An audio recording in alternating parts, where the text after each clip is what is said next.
Hi, this is Eddie from Big Ed's Barbecue in Waukegan, Illinois, and you are listening to the Geekcast Radio Network, sucker. Hey, it's Mistress Carrie, and you are listening to Studio 2009.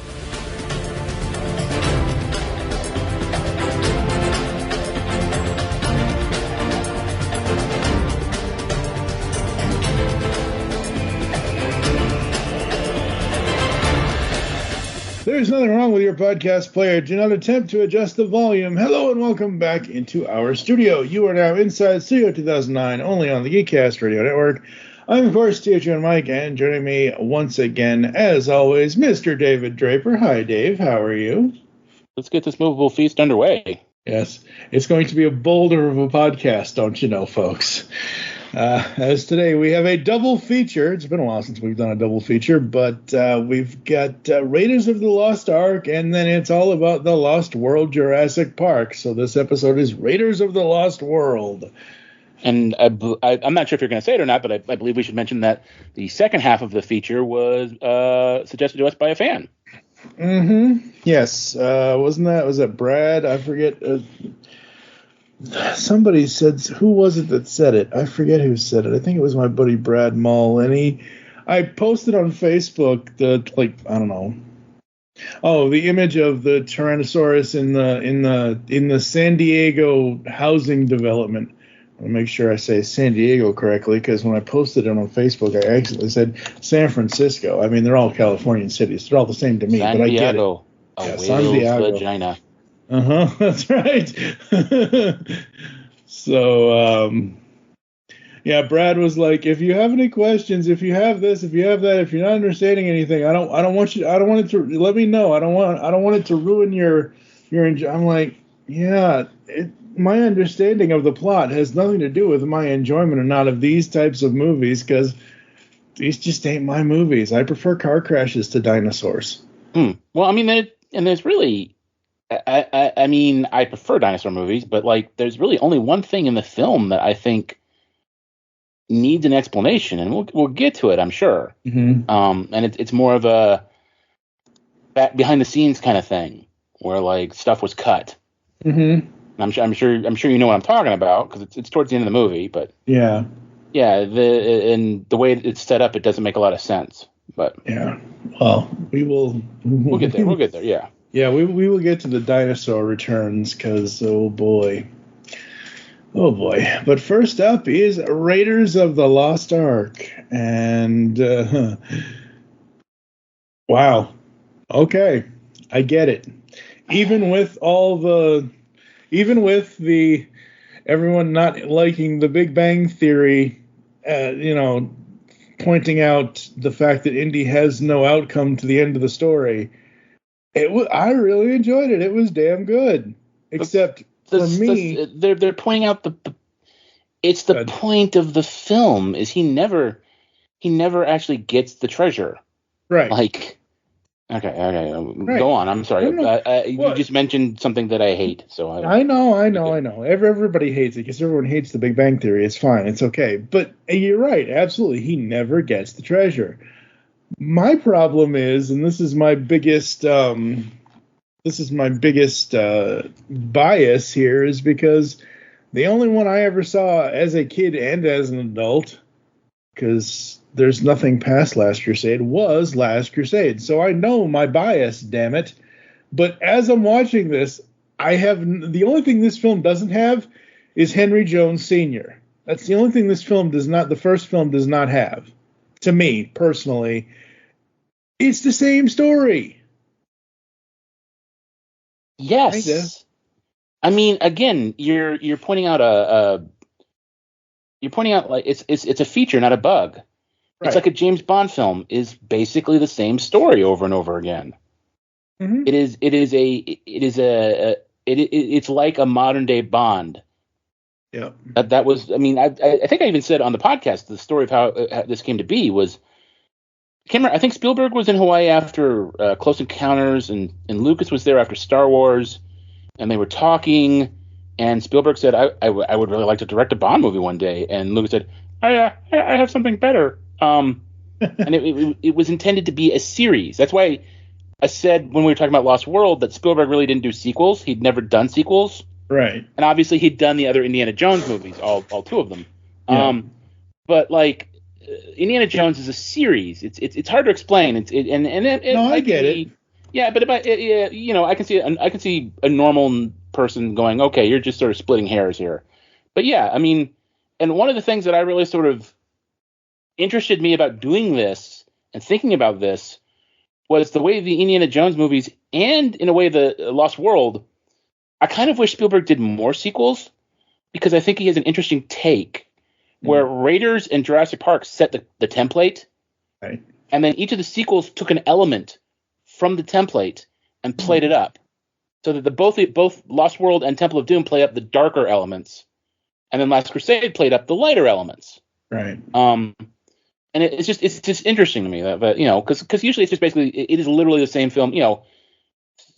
John McClane gets caught up with terrorists again. Another shark attacks Amity Island again. It's the same movie over again. And then Last Crusade wasn't so much because there were different locations, different characters, right? Different set pieces. I mean, it's the same formula. Yeah, that's what I mean. Variation in the formula. Yeah. But when I saw Sulla for the first time here, I'm like, oh, hey, look, it's Sulla, and I'm like, okay, look, buddy, you gotta that's reversed.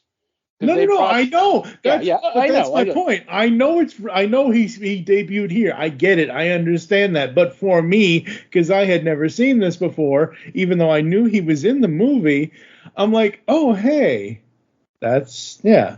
But no, I know that. And that is a complaint actually about Last Crusade is that both Sala and Brody are much more cartoonish than they are in Raiders. In Raiders, they're more serious. I mean, Sala has some good jokes.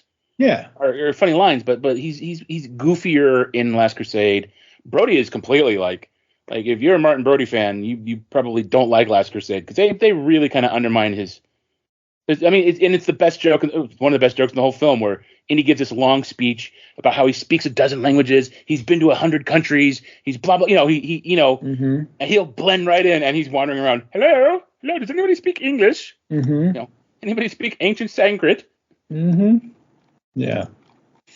No, that's hilarious. And what is interesting to me is, with Raiders in all films of this era type is because we just recently in episode 81 we did my buddy Steve and I did this new segment on the show that I started now where the movie box office X number of years apart. So we'll take like 1981 and compare it to the 2021 US box office. As far as like what were the number one films, what were the top grossing, what's the top 10 from each of those years, 40 years apart. And we're going to do that going forward.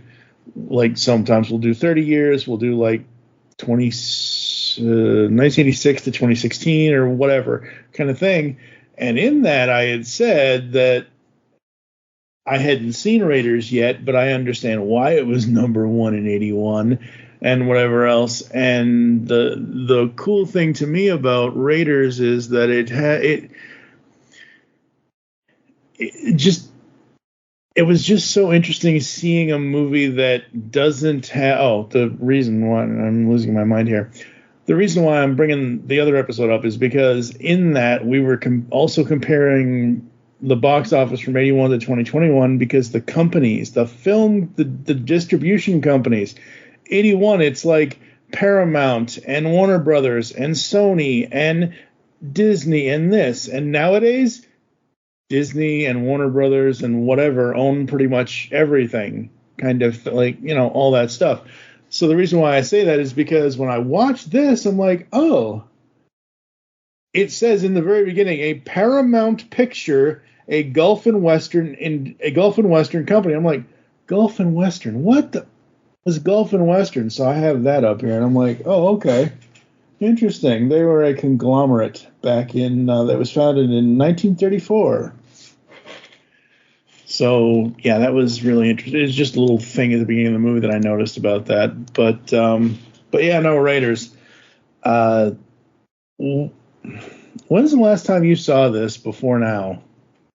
How often do you watch Raiders? It's interesting. I was thinking about this. I might have seen Raiders more than I've seen Star Wars. And it's probably been a few years since I saw it, but I saw it. I think I've mentioned they do this thing where they pull out the soundtrack and then they show it in a concert hall and they have they have the concert playing. So I think that's the last time I saw Raiders. Was the soundtrack was played live in concert. And we had terrible seats. And then of course last year I was at Disney World, so I saw the Stunt Spectacular, which kind of retells the story. Has the airplane in it. So yeah, I'm very. It's in a way, it's a movie I revisit more than Star Wars. I think because, Star Wars is a big deal to me because it was my childhood. And Raiders, I love the film. I saw it probably about 4 or 5 years ago in IMAX. Or no, it's been more than 5 years. It's been like 7 or 8 years. But they re-released it in IMAX, and we went down to St. Louis to see it in a real IMAX theater.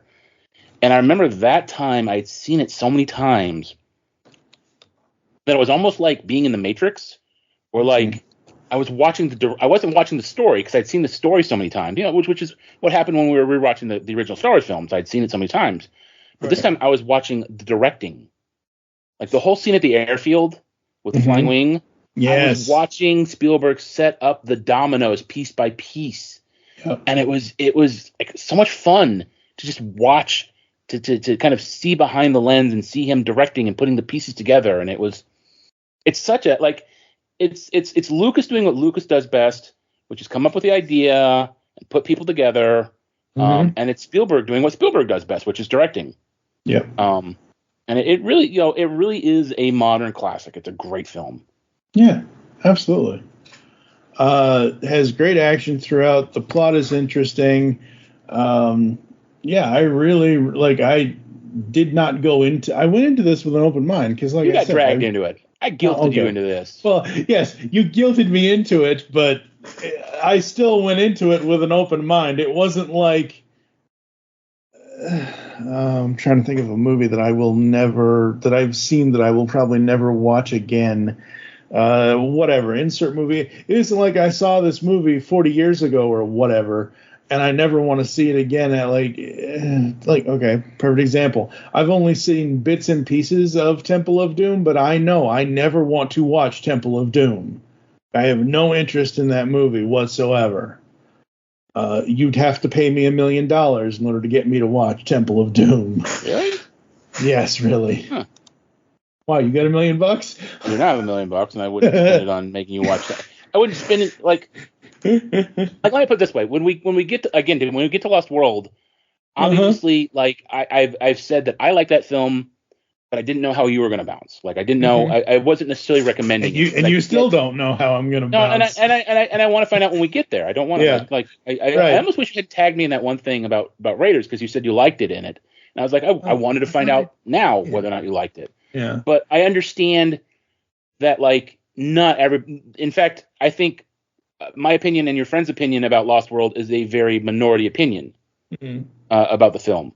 And it's kind of I think with the way the Indiana Jones movies go, Raiders is considered the standard. Everybody likes Raiders. And then you either bounce towards Temple of Doom or you bounce towards Last Crusade. And I probably am more of a Last Crusade guy. I kind of like the more fun, lighthearted stuff. But I still kind of like Temple of Doom, even though it's dark. I mean, it's the movie they made when everybody was getting divorced. Yep. So it's dark and scary and nasty. It's the lesser known empire of I don't think it's lesser known. But I'm saying if you compare Empire Strikes Back and Temple of Doom, most people are going to go to Empire before they go to Temple of Doom, I think. Well, yeah, because it's darker, but it's not dark, if that makes sense. Yeah. I get it, and I don't know, there's certain movies that I may not I may not want to see, but you're interested in it, and I don't know, it's fair. I guess not everybody's cup of tea, but my thing is. I watch a lot. I used to. I don't watch as many movies as I used to. But I used to watch movies that I didn't necessarily that weren't in my wheelhouse. You know what I mean? I don't like horror movies.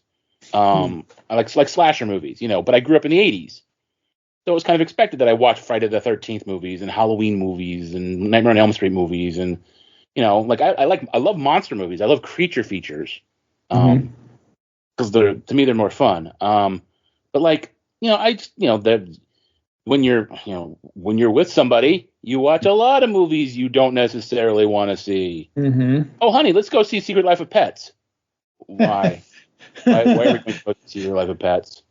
I really had no plan to go see the 2016 Ghostbusters, but somebody else wanted to. So, I don't know. It's just, I'm not going to push you to go to do Temple of Doom because when did you see that age wise? Oh God, when did it? Hold on, let me look Came here. out in '84. So I was 4 at the time. I probably saw the bits and pieces of it 86, 87, maybe. Oh my God! So you were like I was 6 or 7. 6 or 7. Yeah. Yeah, I was 6 and or 7, depending on which year it was. I was 6 in '86, 7 in '87, and like you, my mom showed me all kinds of horror, which is why I'm not a horror fan. Okay, well, my mom didn't show me the horror films. Okay, but I'm saying my mom showed me like classic movies, like okay, Maltese Falcon. fine, but my point is the slasher, scary, the Nightmare on Elm Streets, the Friday the 13th, the Michael Myers, the whatever. Yeah. My mom used to watch that stuff all the time, and I was right there with her watching it, and that's one of the reasons why I've grown up not to be a horror fan, because I don't like to be scared in movies, and that's a point that I will bring up later when we talk about the dinosaurs. See, like Jaws came out when I was 4, and I think it got re-released at some point when I was a little bit older, and like there was no way my mom would not take me to see Jaws. She would not. I was 8 when Alien came out, and obviously it's a science fiction movie. Of course I want to see it. No, like I didn't see those until I was a little older on video. In fact, I can't quite remember when the first time I saw Jaws. I might have seen Jaws 2 on TV before I ever saw Jaws. So she was a little, too protective.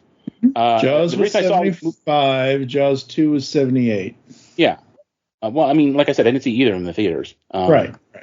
In fact, that's I was injured a couple years ago, and I was really one of the worst thing about that entire experience, aside from the incredible pain and loneliness, was the fact that they re-released Jaws.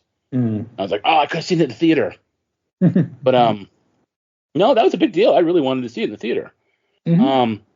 But the point being that, like, when I said I had to see all these other movies, it's because everyone I knew, all my friends were like, ooh, the latest Nightmare on Elm Street, ooh, the latest, and those movies don't scare me. Like they'll do crap that startle you, sure. Yeah. It's just more that they're boring. Like, especially because like as the 80s went on and nowadays, like the whole point of the early films was the gore.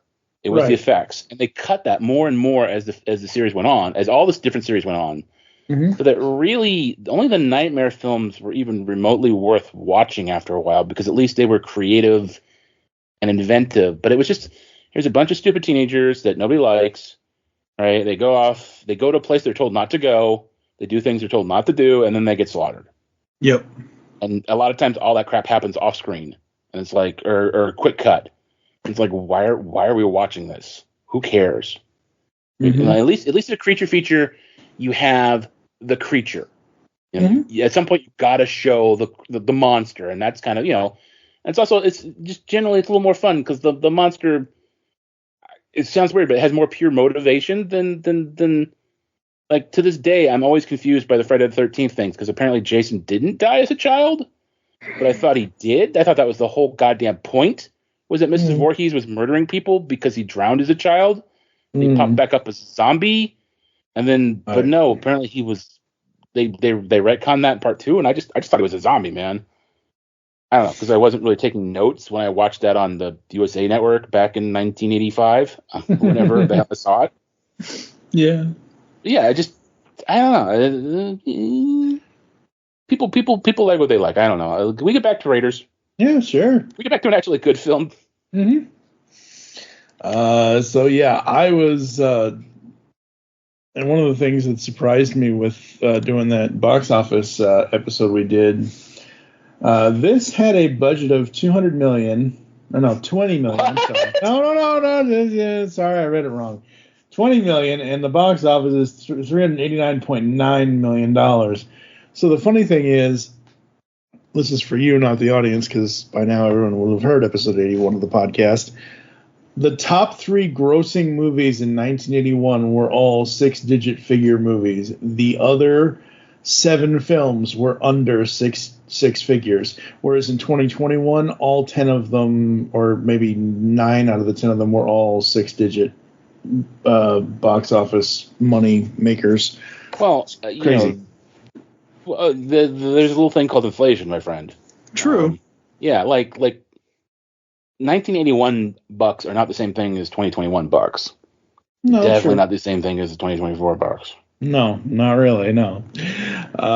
So where do we want to go with this? What do we want to get into first? I mean, because it's your first time for both of them. So why don't you give your impressions? Okay, so let's see here. So I'm going to start with, as far as the history, because I have no history with it other than this morning. What level of a fan were you heading into the prep work for this?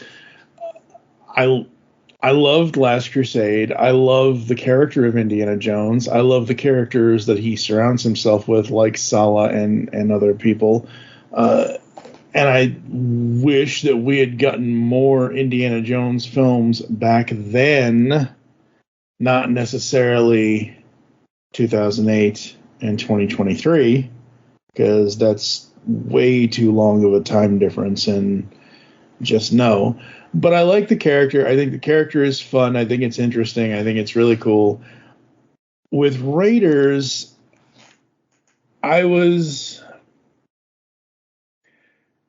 like, there really isn't those jumps, and it's not a scary movie. It's not supposed to be, but there, some of the effects in it, some of the, not necessarily the blood, but like the facial effects, like when everybody gets their faces the end of the film, but not necessarily that, not necessarily that, but like when we see the people who have done before in the beginning, where they're trying to get the golden eye, yeah, and I'm like, oh, and once again, my bias, I get it because I saw the other one first.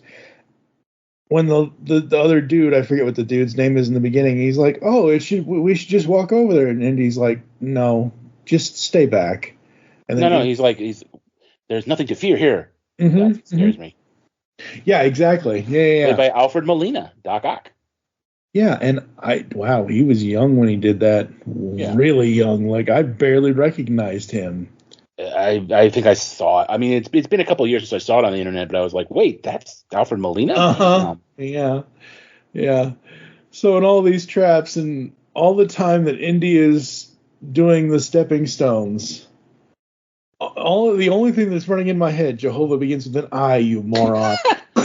It's the only thing that was in my head when I was watching him step over the stones in this film, because I'm like, wait a minute, he does this again later. Well, it's different because there's a pattern. There's a different pattern, and there's different. Again, it's a series. There's always the traps. There's always the stuff he's got to. So, but I like the traps. I think that was cool. I think two of the images I screen capped on Facebook were my two favorite images. Is one of him at the beginning when he first reaches the idol, and then one of him at the end, right as the lightning strikes, as he's standing on the thing at night when they're about to find the ark. So yeah. No, I like the pace. The funny thing is, I felt like this movie went too fast. Like, it didn't go too fast, like, oh my God, blink and you miss it. It went too fast, like, holy crap, this is 1981. I thought movies were slower back then. Like, it just felt like we went from scene to scene to scene to scene to scene, and the time on this, let me make sure I have this right, 115 minutes. So just under 2 hours? Yeah. Yeah. 2 hours. It didn't feel, this movie to me felt like it was 35 minutes. Yeah, and I think that's kind of, again, like a testament to the film. It's supposed to be like a rush and adrenaline ride. Mm-hmm. Absolutely. No, After a while, I stopped taking notes because I'm just like, I'm just loving the adventure. I know this is a incorrect opinion, but the whole truck blowing up thing, I'm like, oh, good, the damsel in distress is gone. Now we can just move on with the adventure. Then I was like, damn, she ain't dead. Yeah, but Marion is generally considered the best of the Indiana Jones girls because Willie Scott is awful. Yeah. And Elsa is a Nazi. So yeah, Elsa is a Nazi. Yeah, exactly. Yeah. Poor Indy. He doesn't get the Bond girls like Bond does. Is what it is. And going back and watching movies like this, like normally today you would have, if you had this movie today, there would be like a 5-minute setup at the beginning of what to expect or how to set up him going on the adventure. No, we start with him on an adventure already. I love that. Like a James Bond film. Mm-hmm. Yep, very much so. I think that is super, super cool. And, you know, this is crazy because I'm not a snakes, bugs, rats, whatever person. I think I was more jump scared of the damn dinosaurs than I was of the snakes. Like, yeah, the snakes, whatever. Well, they weren't. I don't think the snakes were ever presented as a jump scare in the film, though. No, they weren't. But like, for me, like I see a snake, I'm walking the other way. I see, like all that's for, yeah, you're right, absolutely. They're not, but normally, like there are some people like Indy where he says it, and then why did it have to be snakes? Like, you know, like he didn't want to go through this, and like in which we're gonna get to it because I forgot that this year is the 35th anniversary of Last Crusade. So we're doing it, folks. We're going to do it in a couple of weeks or a couple of months. Oh, now almost you got to do Temple of Doom. No, not really. How can you skip that? We're skipping 2, 4, and 5. 1 and 3 are the only ones that matter. Well, to be fair, I'm not going to do 5, so. Oh, hell no. I'm not doing 4 and 5 either. No. Like I said, somebody got $1 million? Sure, I'll record a podcast on it. But other than that, nope.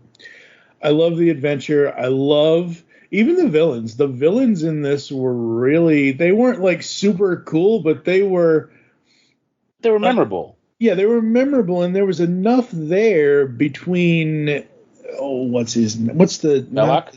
Belloc. Yeah. There's enough there between him and Indy where it's like, ooh, damn. Because they're rival archaeologists, really. Yeah. Well, it's the old flip side of the we're not so different, you and I, kind of shit. Yeah, and he even says that in the movie. Yes, he does. I can't remember the exact line, but yeah. Yeah, no, it's fine.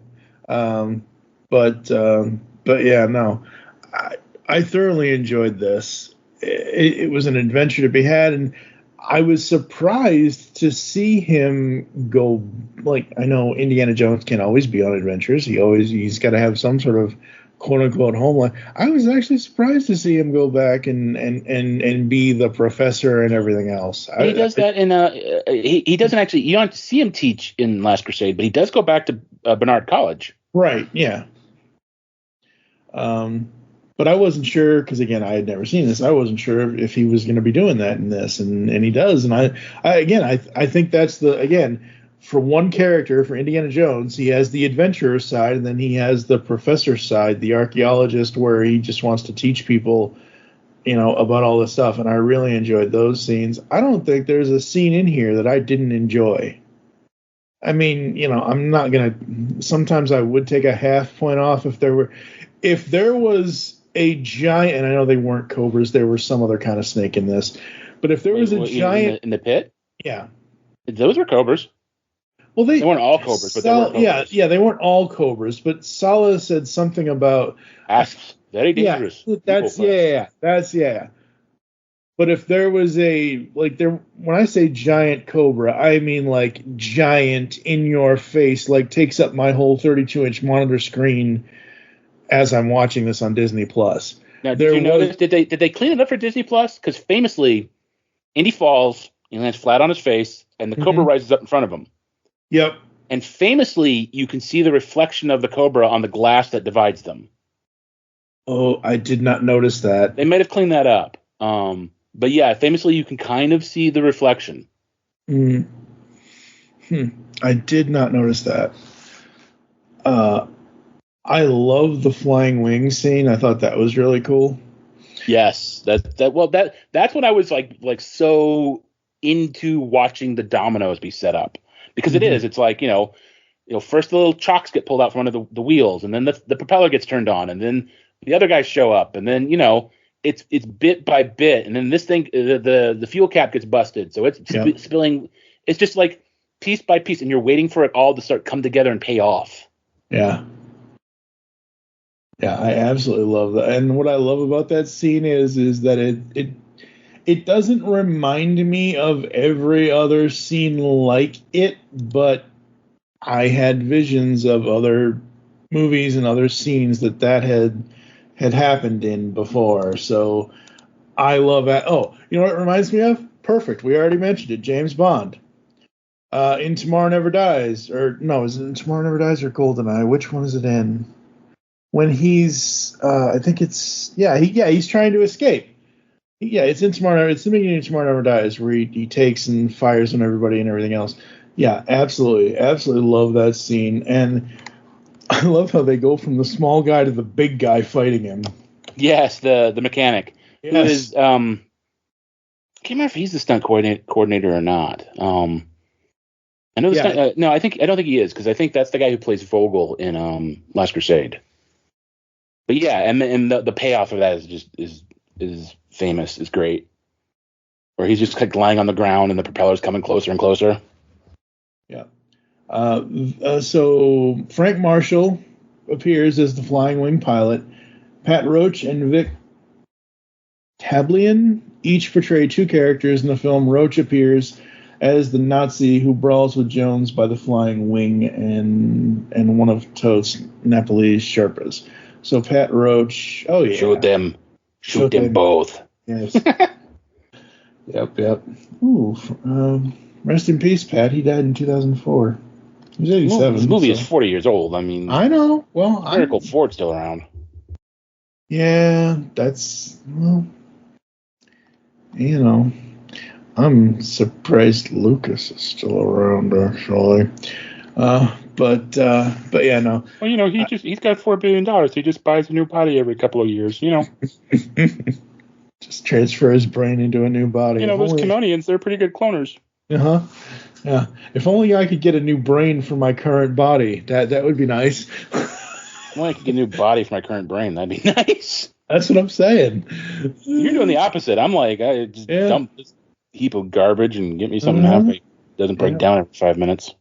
Yep. How dare you give me consequences for my poor lifestyle choices, stupid daddy. Oh boy. So what else do we want to? What would you like to say about the film? I mean, it's kind of ground. I think it's a great film. I think it's a classic. I think it's interesting to see how hard it goes, because famously Spielberg is the reason we got the PG-13 rating. Mm-hmm. And it's interesting to me what kids in the 80s watch versus what kids today watch, Right. Like everything is very sanitized these days, where, famously in the Plinkett review of Crystal Skull, he compares the Indiana Jones movies and their quality based on how many people Indiana Jones directly murders. Mm-hmm. And it's like those fights are brutal. You feel every punch. The Wrath of God is not a thing to play around with. Mm-hmm. But I think that it added a grit to it. Like, I think it's one of the reasons that I like that film better than particularly like the loosey-goosey CGI stuff that we have now. You really felt the grit. There's back in the day on PBS during sweeps, or not sweeps, whatever it was called, when they Pledge Drive. They had a making of Raiders of the Lost Ark that they would always show. And if you pledged like $3 million, they would give you a copy, I guess. But they talked about like how he did the thing where he crawled under the truck and how they did, like there was actually a trench there, and it was based on an old stunt from a Western, I think maybe even Stagecoach, where the guy climbed under a stagecoach and came up the back. There's just like I love those Lucasfilm punches where the guy in the FX studio is like punching a slab of beef, and it's just got like heft to a boom. And of course, I guess we are obligated to talk about the famous scene, the Cairo Swordsman. Yes, where everybody was sick as a dog. John Rice Davies was just on Michael Rosenbaum's podcast, and he was talking about this. Like everybody was sick. Like people almost came close to dying. They were that sick. And in the script there was this huge whip versus sword fight, and Ford just said to Spielberg, "Can I just shoot the son of a bitch?" And they did it, and it was it's a highlight of the film. Yeah, because you're not expecting him to shoot him. No. And you're expecting ironically, him... the irony is there is a payoff to that in Temple of Doom, which I will spoil for you since you're not going to watch it, is towards the end when they get to the bridge, two thuggy guys come up when they got their swords. I think they play similar music. They're spinning the swords around, and then he just gives him this look, and he reaches down to his holster, and it's empty.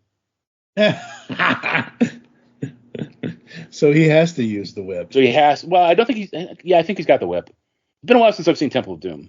But yeah, he's got to actually fight them this time. Yeah. But yeah, man, just I would definitely watch this again if I had a real hankering for an adventure film, because this was one as someone who had never seen it before, as this being my first time and not knowing other than all the tropes and all the whatevers about it, like this was really fun. I try to only recommend the really good stuff. Right. I at the time I had the giant sized Marvel comic book. I've got the novelization.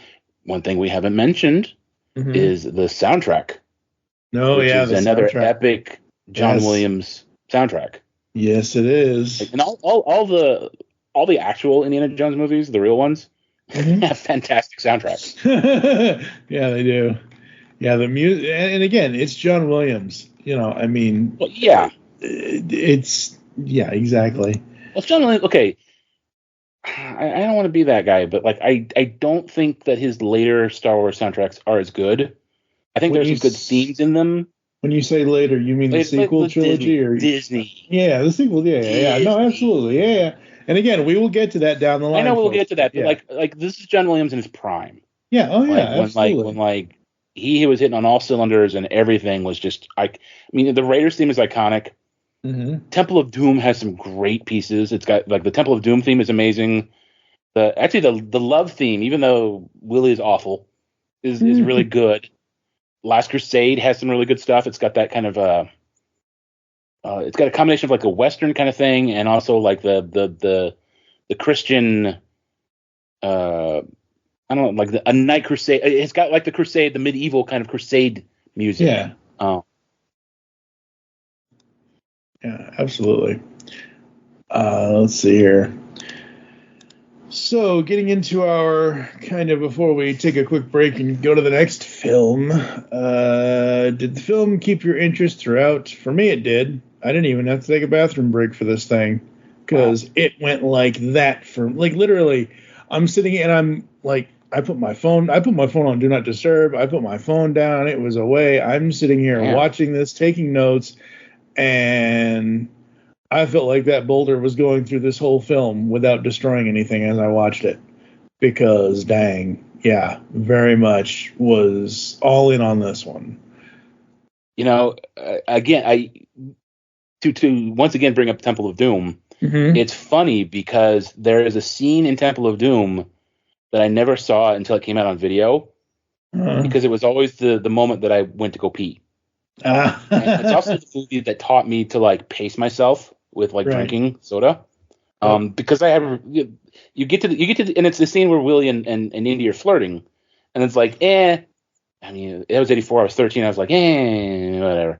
So I would always go to pee, and I never saw it until it was on home video.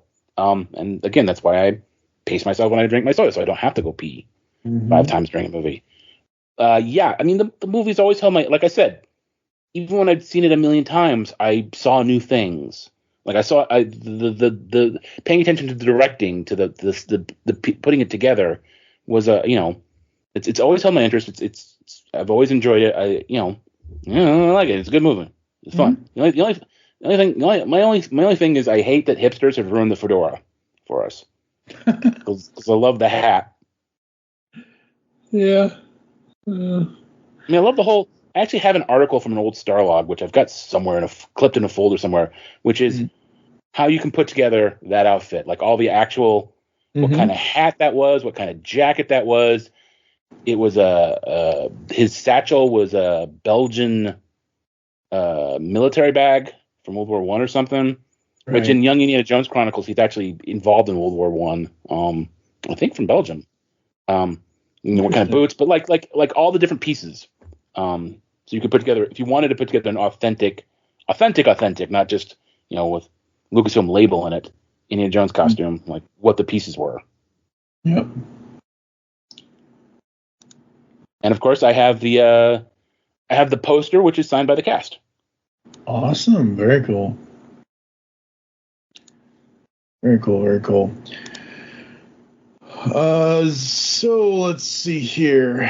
No, I'm not itching to watch the next film. I'm itching to watch the better film, which is the third one. So there's that.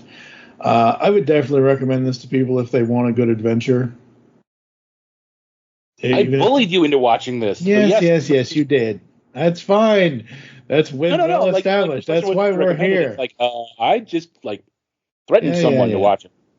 So yes. Yep. Although now I have to call you a semi-cultured swine. Sadly. There you go. Well, you gotta always keep up on those semicolons, everybody. What's the other thing here? What to recommend? Yes, 0 to 5 with half points. Yeah, I did watching this morning before we recorded because I have to watch things right before I do a podcast, folks, or else I'll forget. I have no complaints over anything, even, the minorest thing, which I didn't even really notice that well, whatever. It's going to be a 5 out of 5 for me. I mean, it's literally these titans of, the 80s, all at the height of their powers, all coming together. Spielberg, Lucas, Harrison Ford, John Williams. It's 5 out of 5.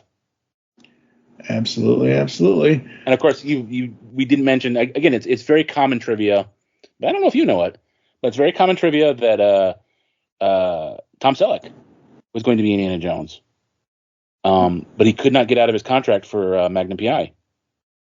Oh, so it was a Bond kind of. It was a Pierce Brosnan kind of Remington Steele kind of thing. Okay, gotcha. Yeah, it was a Remington Steele kind of thing. Yeah. Yeah. It's probably would have been a very different movie. Yeah, it would have been a very different movie. It's probably good that Tom Selleck never got to play Indiana Jones. Well, yeah, obviously. I mean, in hindsight, clearly. Yes. If he had gotten to it, we, would have been like, well, if Han Solo had played Indiana Jones, that's kind of weird because Han's kind of a scumbag and Indy's kind of an intellectual guy, obviously it was the right choice in hindsight. Yep. And Selleck did eventually do, I don't remember the name of the movie, but he did a very thinly veiled Indiana Jones type ripoff. He was a pilot or something. Oh, I think I know what you're talking about, but we will figure that out later. All right, folks, we're going to go to a quick break. You're going to hear some ads and some other stuff, and you'll probably hear the trailer to The Lost World Jurassic Park, and we'll be right back right after this. Hello, geeks and geekettes! Looking for a podcast that covers a vast array of topics? Then check out Altered Geek Unleashed, where we discuss our thoughts on this week's geeky news, tech, gaming, television shows, movies, cartoons, comics, and more. So, get altered, get geeky with the Altered Geeks, every Friday on the Geekcast Radio Network. Mommy! Daddy! I found something! A British family on a yacht cruise stumbled upon Site B. now it's only a matter of time before this lost world is found and pillaged. Hopefully we've kept this island quarantined and contained, but I'm in shock about all this.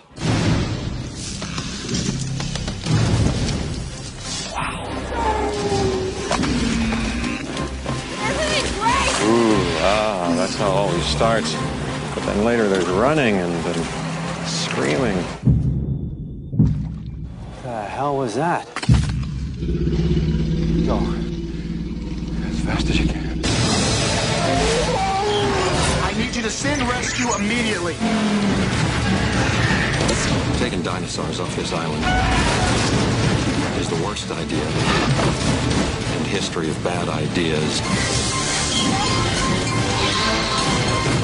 Let's get this movable feast underway. Don't move! What is it? Mommy's very angry.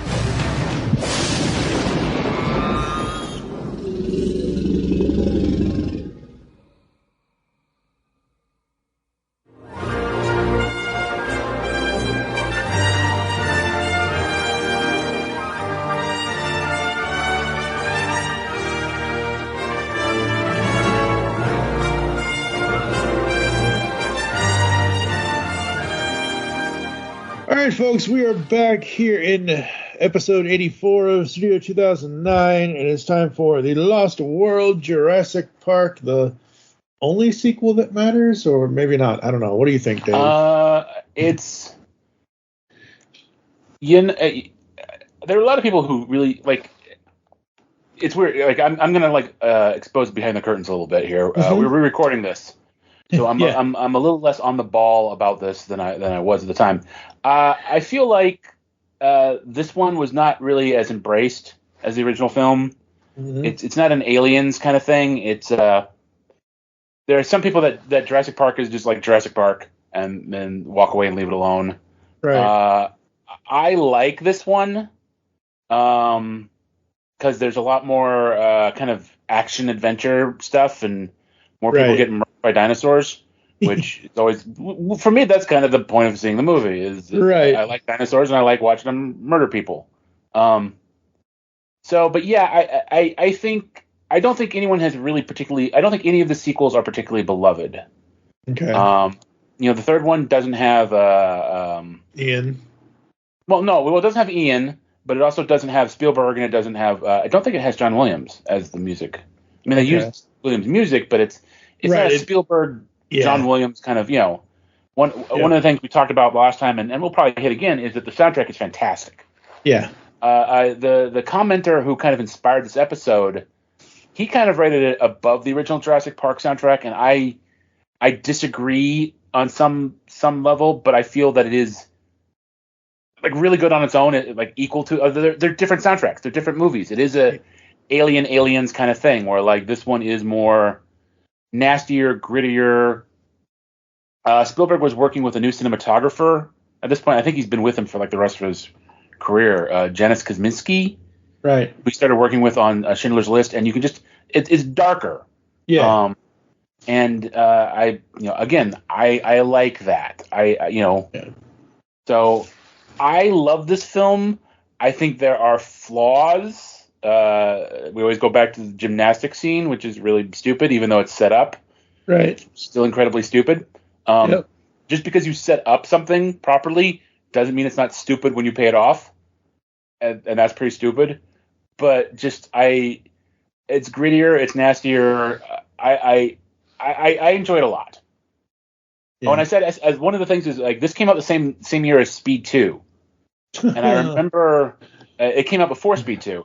And I remember there's the scene where the Venture, the boat, slams into the dock in San Diego very dramatically. And I remember writing to a friend of mine after I saw it, man, Speed 2 is doomed. They got all the boat action out of the way like early this year. Yep. Yeah, I don't ever. I mean, this is not the Speed 2 podcast, but I don't ever remember. Like, I think I've seen the trailers to that thing, but I've never. No, there's not enough money on this planet for me to watch Speed 2 again for a podcast. I didn't even watch it when it first came out, like, because it didn't have Keanu. Yeah. It was like, yeah, that's really, really bad. Actually, I like this one too. I found this. Obviously, you have to watch the original, and the original is what the original is, and I appreciate that. But I like what is happening to these characters after what had already happened to them. I love sequels. You give me a good sequel, you give me a good story, you continue or you hint at what happened before. If I haven't, because look, I was 87. I was 7 years old when Beverly Hills Cop 2 came out. I saw Beverly Hills Cop 2 in 1990 when I was 10. I didn't see the first movie until the third one came out in theaters in 94 when I was 14. So I'm all about sometimes going out of order as much as I like things in order. And this movie, I like a lot better than Jurassic Park. And I'm sorry if anyone is screaming at the top of their lungs listening to me say that, but I enjoyed this more. I'm not screaming. No, I'm saying I kind of disagree, but like on the other hand, like I love the movie Aliens, and I respect the original Alien, but I like the sequel more. I think because like Jurassic Park and Lost World are different movies. They're different kinds of movies. Yeah. When you said you love sequels, I like sequels that are not most sequels are the first film done over again. And those I don't like. Yeah. I like sequels that do take the story and expand on it or do something else with it. Take the premise and go somewhere else, or do like the Die Hard in an Airport, Die Hard blah blah blah. Like that's kind of but I do like it when you evolve the characters and put them in a new situation or add something new. And I think this is different enough, particularly in tone. Oh yeah, like I said, this is a nastier, meaner movie. Yeah. Jurassic Park was all about like the wonder and the magic, and there was scares. It was literally a theme park ride. You know, I mean, even story wise, there's not much to it. It's like go to set piece, go to set piece, go to set piece. Yeah. Where Lost World is like a horror movie. It's you're in this terrible environment, terrible things are trying to kill you. There is a little bit of the magic and wonder with the stegosaurs. But I mean, even that comes after the little girl got attacked by the compies. Yeah. So it's got more fangs to it. Yeah, I went into this thinking it was a full-on horror movie because of that very first scene when the little girl walks away from the parents and she goes up to the thing, whatever and I'm like, oh, okay, maybe it's not going to eat her, maybe it's not going to chase her, maybe it's not going to slice her in half or whatever. And I'm like, whoops, shouldn't have assumed that. Because those things, yeah. Well, she survived. She did. I can't remember. Is the actor named Peter Strohmeyer? Is he in this? I might be getting him wrong. No. It's. You know who I'm talking about. No, he is. There's a guy who does get murdered by the compies. Yeah, the second in command of the InGen group under the control of Dieter Stark. Yes, Peter Stormare. Peter Stark is the character's name. Yeah, but yeah, Peter Stormare. Good old Ivan. Love that guy. American components, Russian components, all made in Taiwan. Okay.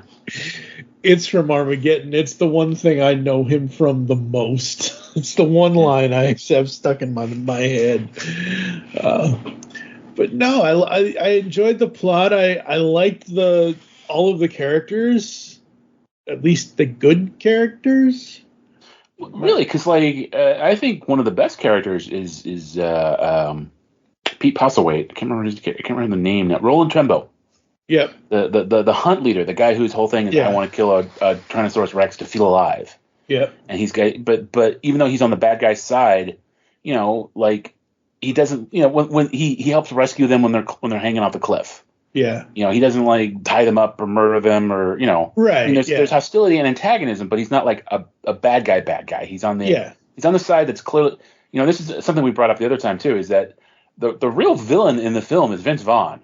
Like, he's the guy that gets everybody killed, gets them stranded there. He's on technically the good guy's side, but he's like this murky eco-terrorist with no real. They don't really flash out his backstory. They don't really do much with him, except there wasn't enough time to. Yeah, I know. They crammed a lot in this one. Yeah, I mean, technically Ludlow is the main villain. Ludlow is well, technically, and I mean his thing is just basically like, and it's funny because like they make this big deal. Oh, he's gonna bring dinosaurs to the mainland, and he's gonna like it's so evil, and he's gonna destroy the world. And then like the last movie, Dominion, it's like, well, we're just gonna live in peace with our dinosaur neighbors now and be friends, and it'll all be okay. Like it's funny how like 3 or 4 of these movies made such a huge deal about we can't bring these things to the mainland. It'll destroy everything. And then Dominion's just like, we're just all gonna be friends now. And the shot of the mosasaur swimming by a bunch of whales and not murdering them. It's like, okay. Yep, absolutely. Yeah, like I said, I thoroughly enjoyed this. It kept my attention throughout. I think I like it. I mean, I like the stuff that on the island with the dinosaurs, but I think when the T-Rex starts rampaging through San Francisco, that's what I like the San Diego. You get it wrong the last time, San Diego, too. yeah, I got it wrong. Whale's vagina. San Diego. Yeah, San Diego. Yes. Yeah. Which Spielberg. Part of the reason the movie is so crammed is he crammed that in there on purpose because he kind of knew he wasn't going to do a third one or didn't want to do a third one, but he really wanted to do Godzilla dinosaurs rampaging on the mainland bit. So that kind of got crammed in there at the end. Yeah. Which, of course, features the now somewhat problematic bit of a couple of Japanese tourists who see and they say in Japanese something like, I thought we left Japan to get away from this. There's a you translate the line as something like that. Yeah. And then the screenwriter, David Koepp, who's now working on the next one again, he's the guy who's running into the video store and gets caught. Oh, yeah, that's right. He's got a career. I mean, this David Koepp... If he's writing crap for Spielberg, I would assume so. Yeah. Let's see here. Toy Soldiers from 91. Jurassic Park. Carlito's Way. The Paper. The Shadow. The first Mission Impossible. The Shadow is in, like... Let me put it this way. I haven't seen it in a long time, so I want to couch that. But I remember loving that movie when I saw it. It was so ridiculous. So much fun. I always get that, and I know I shouldn't get these two confused. I always get that and the what's it called? Phantom? Yes, thank you. The Phantom. Yeah, I every time I try to watch that, I get interrupted, so I've never been able to watch the Phantom the whole way through. Continuing down his Snake Eyes, Stir of Echoes, Panic Room, Spider-Man. Wait, Snake Eyes is in the G.I. Joe Snake Eyes? No, 1998, Nicolas Cage Snake Eyes. Okay. Yeah. Because I was going to say, oh my God, that guy's garbage. No. That nonsense. No. Well, what nonsense he did write was Kingdom of the Crystal Skull. Look. We didn't know how good we had it back then. Uh-huh. It was one of those, like, the people who came out of that theater going, it could be worse, were proven right many years later. Yeah, in 2023 with the Dial of Destiny. Yeah, last year. Premium Rush. Yeah, I mean, he's got a lot of great credits as a writer. He's done a lot of cool stuff. He's one of those names that every time I know what that guy's done. Very cool. What else about the plot or the film in general? I mean, I think it has several good action sequences, but I mean, it has a particularly... Personally, there's a fantastic... one of my favorite action sequences is the one with the trailer and the T-Rexes. Mm-hmm. It's some of the best music in the film. The trailer gets pushed off the cliff. Yep. And we did this last time. I can't remember the actor's name. I keep calling him Toby Ziegler. He plays Eddie Carr in the film. Oh, that would be Eddie. Where are you? I always know him from The West Wing as Toby Ziegler.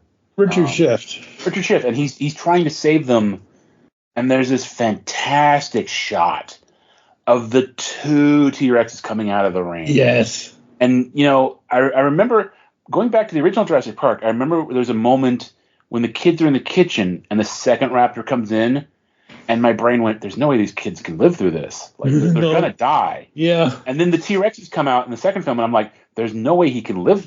He's going to get murdered. And he did. Yeah. And he died hard. Yeah. And the whole way through, he never abandons his friends. Like, he goes down trying to save his friends. And it's such a fantastic sequence. Yeah. And, yeah, absolutely. And this cast is stacked. Like, I think this is probably most likely the earliest Vince Vaughn movie I've seen. I want to double check that by looking at his filmography, but no, technically it's not. Rudy was the first one I had seen. But I mean, but who even knew he was in Rudy? Come on. Rudy's like from the 80s, isn't it? 93 was Rudy. 93. Mm-hmm. Yep. He was also in Cool Dry Place, Clay Pigeons, Psycho. Those are all 98 films. I remember Psycho, but he was in one with I can't remember what it was called. He was a gambler. Wasn't that his big breakthrough film? He was some kind of card sharp or For the Boys or At Risk. No, I'll look it up while you. Okay. He's got eBay. Sorry. Yay. Starsky and Hutch. He's in that. A movie that we will be. I don't know if you and I will be covering it, but a movie I don't think you and I will be covering it. You don't even know what I'm going to say yet. A movie that is celebrating its 30th anniversary, or not, its 20th anniversary this year. Dodgeball, a true underdog story. He was Peter LaFleur in that. Oh yeah, he was. Okay, that has my favorite line in all of movie history. Okay, well, can you guess? No, just tell me. If you can dodge a wrench, you can dodge a ball. A wrench at a guy. Every time I throw something at somebody, I go, if you can dodge this, you can dodge a ball. Yep, absolutely. He was in one of the worst Christmas movies, Four Christmases, in 2008. The Internship, Anchorman 1 and 2. What else? I swear there was something else that I knew him from besides Dodgeball. Was it? No, I don't think. Oh, he was in. Oh, right. He plays Eddie in Mr. and Mrs. Smith. Duh. Brangelina film, The Spies and all that. Yeah. Yeah. I remember her outfit from the trailer. Yeah. Everybody remembers her outfit from the trailer. IMDb is just That's why not playing nice with me. I do not trust IMDb. I only trust Wikipedia, and I barely trust them. But yeah, no, so when I watched, and I think I said this back in episode 68 when we did Jurassic Park, when I watched that, I had to get up, pause, do other things a few times. This movie, I was glued. I did not move the entire time. I had all the snacks around me and everything else and whatever. And yeah, Lost World, absolutely dug it. Well, I mean, I obviously I'm glad because I kind of pushed for this. I pushed for the original Jurassic Park, and because I really like I've said, I feel like I love this movie, but I also understand that it's definitely flawed. So I wouldn't really super hard push anyone to watch it if they didn't want to. Right. And I mean, we could be. I think we were here all day talking about Jeff Goldblum's roles in the Jurassic Park episode, but so I won't go into all of that again. Well, don't you But it is interesting. He seems, and maybe it's logical because he's been through an experience, but he does seem like a different character. Yeah, he's the heroic guy in this one as opposed to Swingers was the movie I was thinking about. Oh, Swingers. Okay. But he's less of the comedy antagonist. Yeah. He's also less of he was this cocky. I mean Hammond has the line, "You brought a rock star." Like there's none of that in his performance this time around. No, he's almost a completely different character, which I like. I liked his performance in the first movie, but because we all know the memes and everything else that came out of that and all that, but I like where they took his character in this movie. You know, like we don't have Sam Neill and what's her name, Laura Dern. We don't have them here. He is the star. Ian is the star of this film, and whatever happened to their characters, whatever. She got married, and he became kind of a joke. I mean, they're in the third film. Like, it explains. Okay. Like, first of all, it's BS because she married some other guy. Okay. Who's connected to the government, which becomes critical at the end of the film. But he's kind of going around giving. There's a scene in the third film at the very beginning where he's giving a lecture. And he's like, any questions? And people raise their hands. He's like, no, keeping in mind, I've said repeatedly that I was not involved in the incident in San Diego. Everybody lowers their hands. Yeah. I love Goldblum in the role. I think it's awesome. And again, this film, man, just so good. Really enjoyed it. I would have to think that I know I mentioned it, and it is interesting to me when I there's I kind of always have a Mandela effect with this movie because there's a cut scene that I've seen so many times on YouTube that in my brain it's in the movie. You know what I mean? And it's not. Yeah. And it's not because it's a cut scene. Right. Pete Oswalt's character, and it's similar to the Nedry scene in the first film where he's hanging out at like some restaurant, open air restaurant. Yep. And it's when Ajay, his buddy, recruits him for the mission. And he's kind of reluctant to do it. He doesn't want to do it. And there's this whole thing where like at this other table, there's these crude jerks and they're harassing the waitress. And he kind of gets up and like decks the guy and like, you know, flattens him, which establishes that he's a tough guy, but he's also got this code of honor. Which like, you know, it's weird because I always bring that into the movie, which isn't really fair because it's not in the movie, but you know. Yeah. So I go into this predisposed to liking him, and he's also got one of my favorite lines from the movie where like they're trying to like at the initial rodeo, the initial roundup, he's trying to identify what dinosaurs to catch. He's like the Paris, the one with the pompadour, Elvis. Yeah, that's awesome. That is so awesome. So normal questions here. Are we itching to watch the next film now? I'm good. Honestly, I'm okay. Yeah, if you're like the third one's okay. I think I think it suffers from the fact that the first one's a classic. Yeah. I like the second one. The third one doesn't really have a lot to it story-wise. Also, I always have a problem, and I've had pushback on this from someone, is that they cast Michael Jeter as a hard-ass mercenary. Now, if you don't know who Michael Jeter is, he was on a show called Evening Shade. He played the assistant football coach to Burt Reynolds, and the joke was he's very thin and nerdy. He was Mr. Noodle on Sesame Street. Oh wow, okay. And he is not like, and apparently he at the time they made the movie, he was very sick from cancer and died. Yep. But just like, even if he had been in like the peak of health, you would not have looked at this guy and gone, this is the Vin Diesel role. This is the Jason Statham role. Yeah. This is not the Michael Jeter role. He dies really hard in the film too. But it's I know him. Yeah, Mr. Noodle. No. What do you know? Earl Leedy from Drop Zone, the little whiny guy in Drop Zone. I remember him now. Can you picture him leading a band of hard-ass mercenaries onto an island full of dinosaurs? Not at all. Exactly. Not at all. I pointed this out as a flaw in the film, and someone said, no, that's what makes it great. And I'm like, okay. What? I get you, buddy. I get what you're coming from, but this is someone who's watching it for camp versus someone who's watching it for legitimate whatever. Legitimate's not the right word, but like that I want straight, not camp. Yeah. Although camp is best played straight. But anyway, the third film is okay. I'm actually mildly curious to revisit it.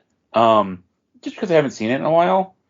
But there's not, like I said, I mean, they do establish what happened to Alan. They establish what happened to Ellie, which they fix in Dominion. She's divorced her husband and her kids have grown up, so now she's available. Right. Oh my God. Okay. 30 years later, and Alan basically follows her around like a puppy dog. Dominion is not a good film. Isn't there like a fourth or sixth or seventh one coming or something? I just said David Koepp is writing the next one. Is writing the next one. Supposedly ScarJo is in it. Is what I'm hearing. Nobody knows if it's a continuation of the story, which seems stupid, or like a reboot. I know they're doing a second series for Camp Cretaceous, which the plot is, I don't know, it's weird. They're off the island, but like there's a conspiracy to kill all the kids. Oh my God. And dinosaurs. And the dinosaurs, they're using dinosaurs to kill them. I don't know. It's just like, I don't understand why. Like, that's Camp Cretaceous was a neat idea. I like the first couple seasons, but it got, I don't know. Yeah, that's absolutely crazy. My thing is, and I think I said this on the Jurassic Park episode, my dream project, like when it first came out, like maybe for years afterwards, my dream project was like almost like a Love Boat or Fantasy Island type TV show that took place in Jurassic Park. The park worked. Mm-hmm. And it was like, people would come to Jurassic Park and they'd see the dinosaurs and stuff, and then they'd have their stories play out. But it was like, I really like the first Jurassic World. I love like maybe the first 20 minutes of it, if that much, when the park is open. And like, I love watching the rides, and I love watching people see the dinosaurs. And then they had to like, then there's a monster and chaos ensues. And I'm like, oh, okay, I'm not having fun anymore. I just, because to me, I would absolutely be there opening day. First helicopter in. I would do that so hard. I love dinosaurs. I'm fascinated. I would love to see them in real life. I mean, this is the closest I'm ever going to get. So, yeah, they're doing a fourth one. I don't know. They're never going to let the franchise go. So no, they probably won't. The third one will be 25 years old in 2026. Are you willing to wait 2 years? Well, I mean, I had seen Lost World on my own before we even planned to do this, because it was just like I can't remember if I'd been to Orlando at that point, or if I was, because I was going last year. Yeah. But whether it was because there's a video game that I really enjoy playing, surprise surprise, called Jurassic World Evolution, where you build your own parks. Nice. So yeah, I mean, I was in the mood for it. And like I said, the music is fantastic. I listen to music just anyway. But like, yeah, if you really want, like, if we're both still alive in 2 years, I mean, let's hope. Between the outside world and, well, my body's falling apart. So yeah. Between everything, if you're still up for it in 2 years, yeah, we'll take a look at it. Yeah, absolutely. Yeah, but yeah, looking at that third movie, yikes! But it's not yikes. It's just it's uninspired. I mean, I feel bad because Joe Johnston directed it, and I like him. I mean, he did the first Captain America movie, which I loved. Mm-hmm. And he's a big special effects guy. So he had a hand in most movies that raised me. It's just uninspired. There's stuff that's not more stupid than stuff that's stupid in Lost World. Right. But because because Spielberg's not directing it, you can't gloss over it as easily. You know? It's like a boat goes through a bank of fog, and when it comes back out the other side, the pilot's gone. Something's killed him. And you're just like, really?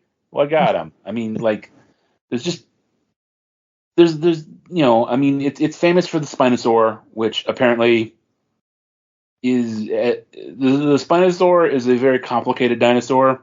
Yeah.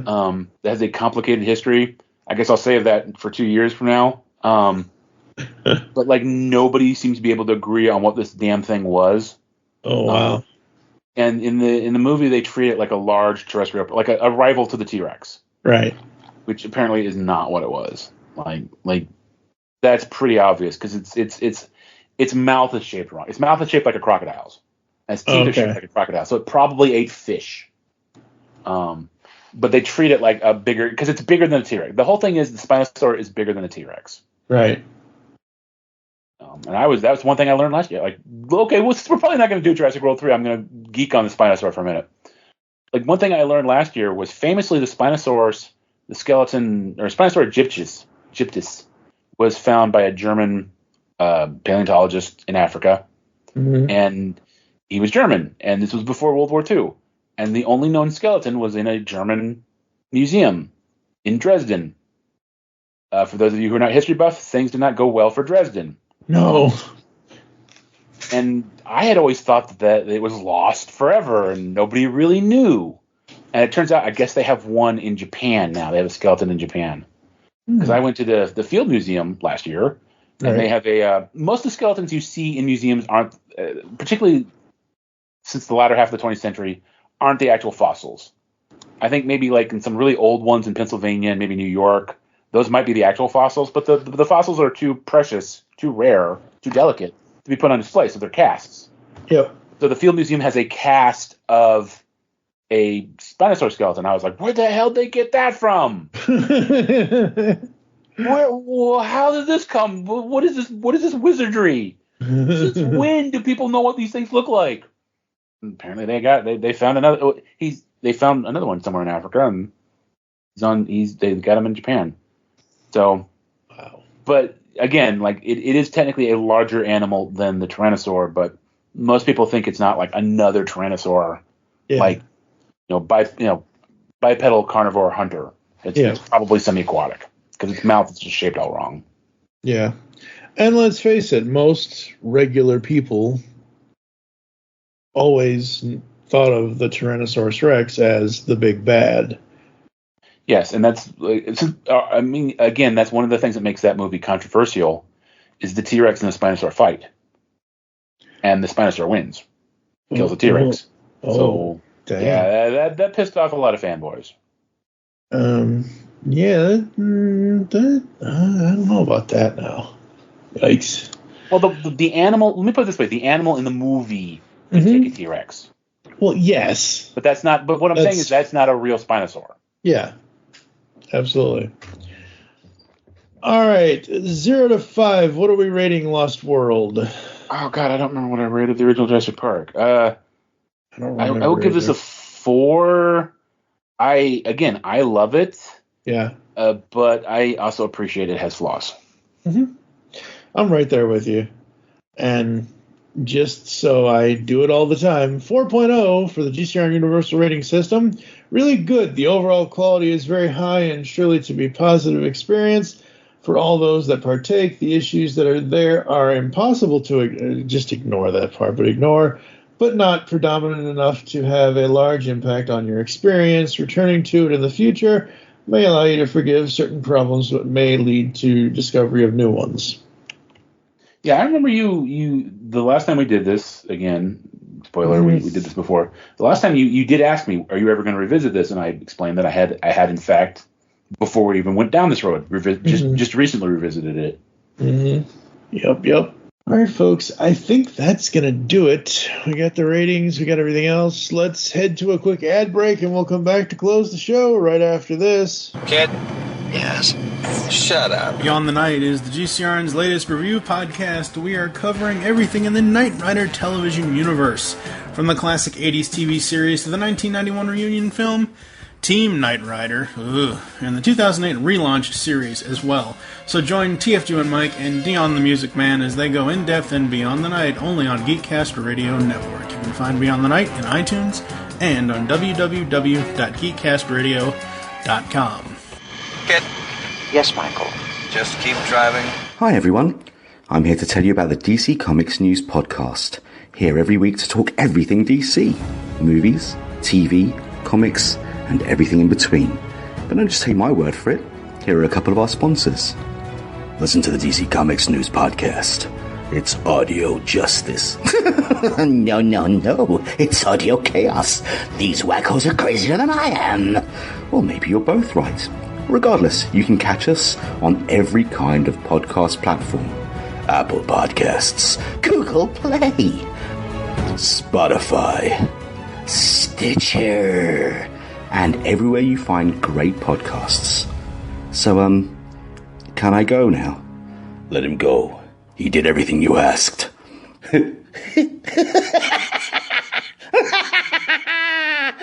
No. Hey, welcome to the Last Comic Shop Podcast, a comic book podcast that actually talks about comics.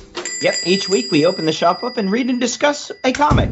Sometimes we pair that up with comic book movies or TV shows. Or not. Lots of times it's just comic books and sound effects. Oh, yes, definitely lots of sound effects. So tune in on all the major podcasting platforms for the Last Comic Shop Podcast, or check out our library of evergreen shows at www.lastcomicshoppodcast.com. For the best in science fiction, join Mark Baumgarten, Vicky Jakubowski, Zion Kiros, and Juan San Miguel on the award-winning podcast Mark Who 42's Universe. Doctor Who, the Marvel Cinematic Universe, Star Trek, and more are all fair game with Mark Who 42, which has been around since 2012 in one form or another.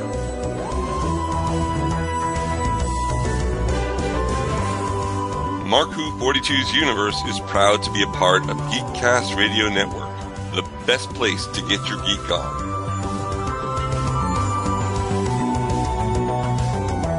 Listen to us bi-weekly or weekly if we have a topic relevant for you, our listeners.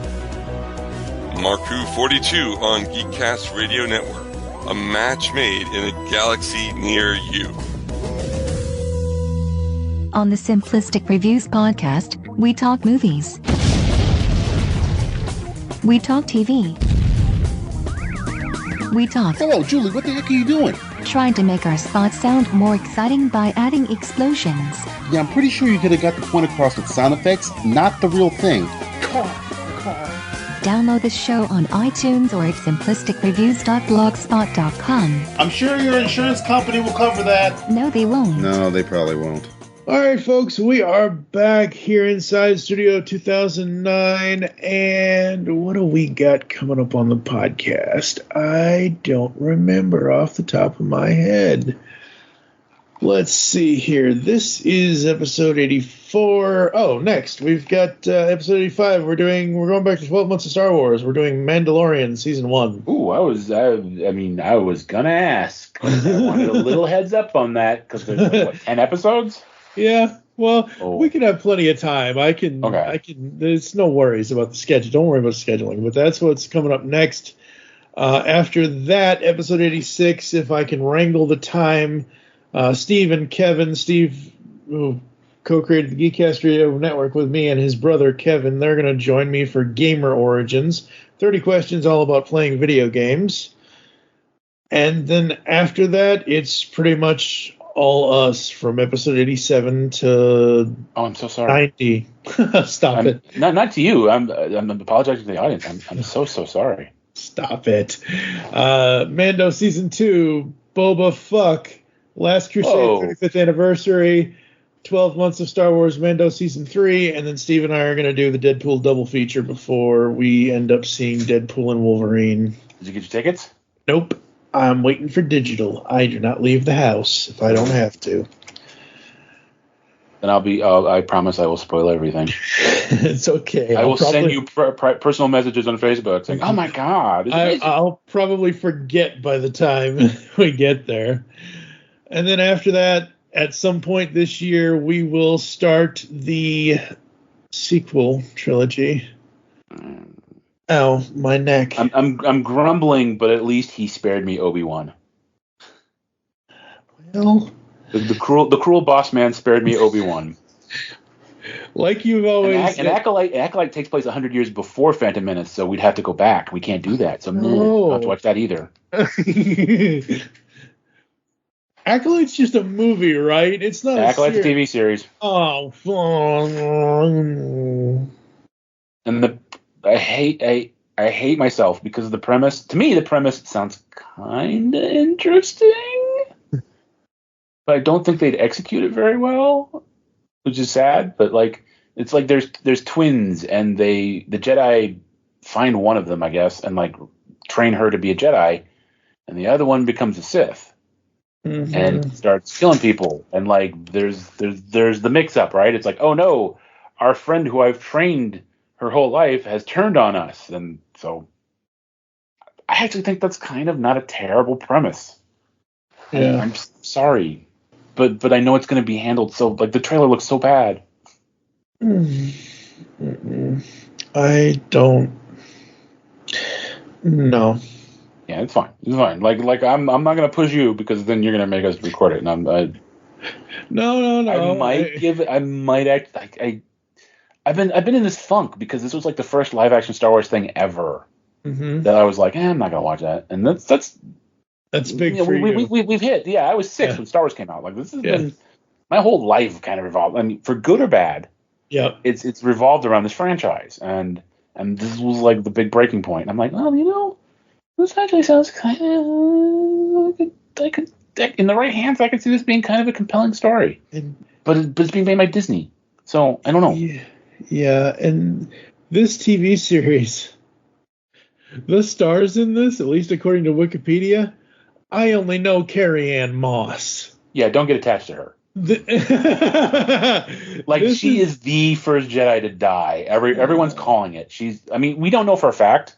Yeah. But it's like there's one clip of her in the trailer, and then everyone talks about Jedis being murdered, and it's pretty clear she's the first one to go. Like she's a, oh God, I'm so old. I can't remember what's her name from Psycho, but she's like the girl who gets killed in Psycho, who's Janet Leigh.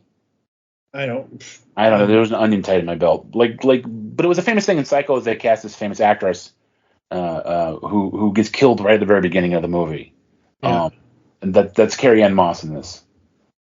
Oh man, I know.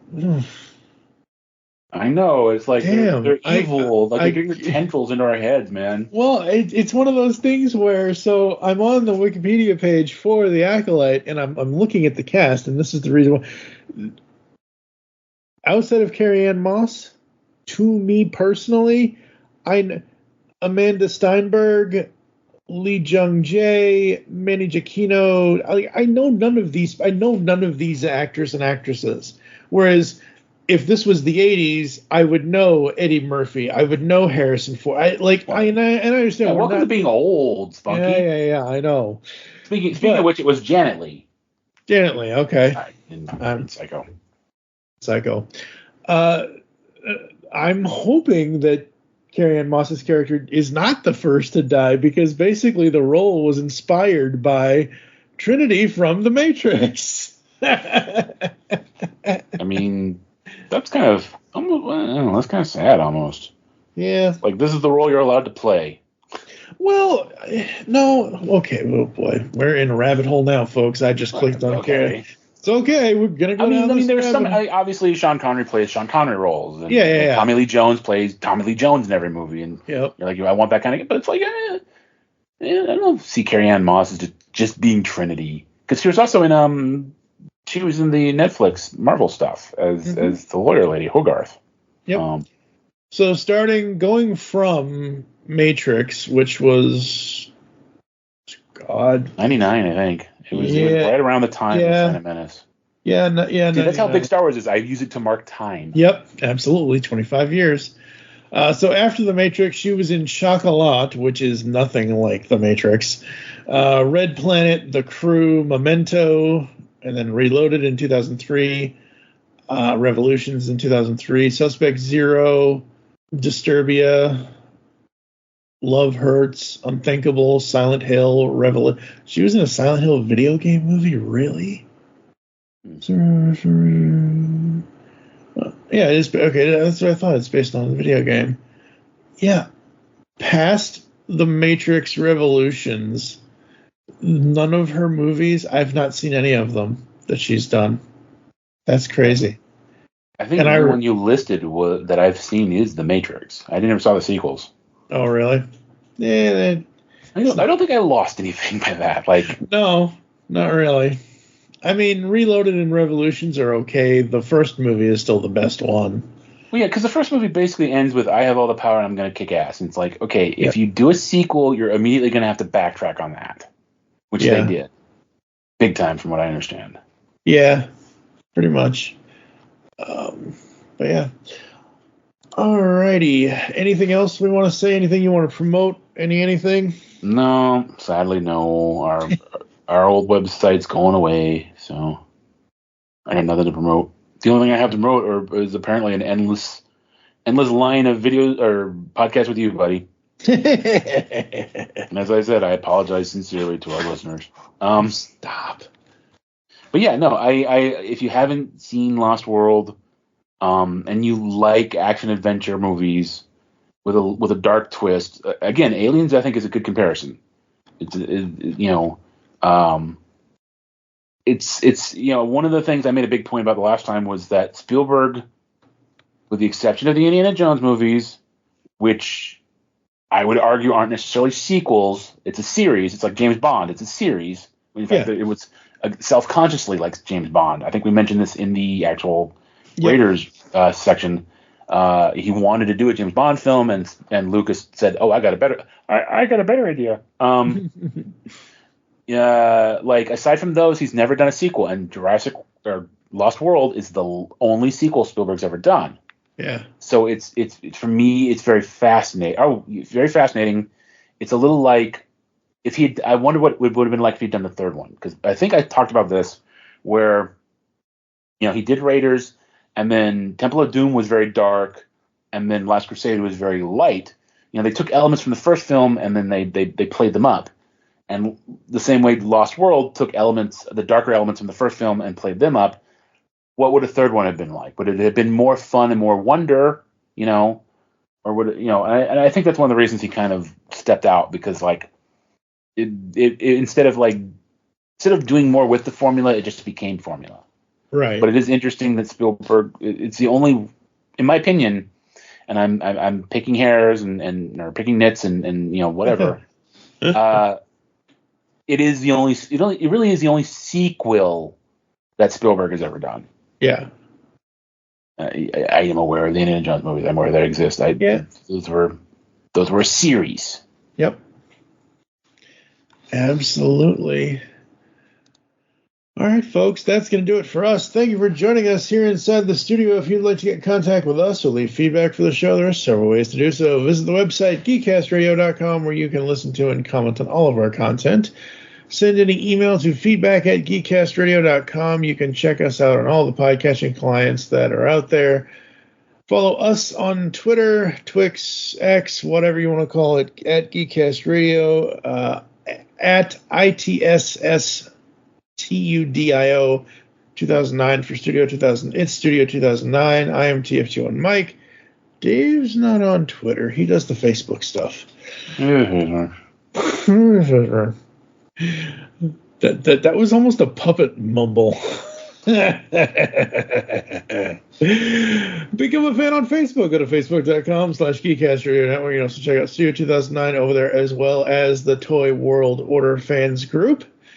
Join us next time when Dave and I will be heading off into a galaxy far, far away to check out The Mandalorian Season 1. For now, I am TFG1Mike with David Draper. You'll hear us back in the studio soon.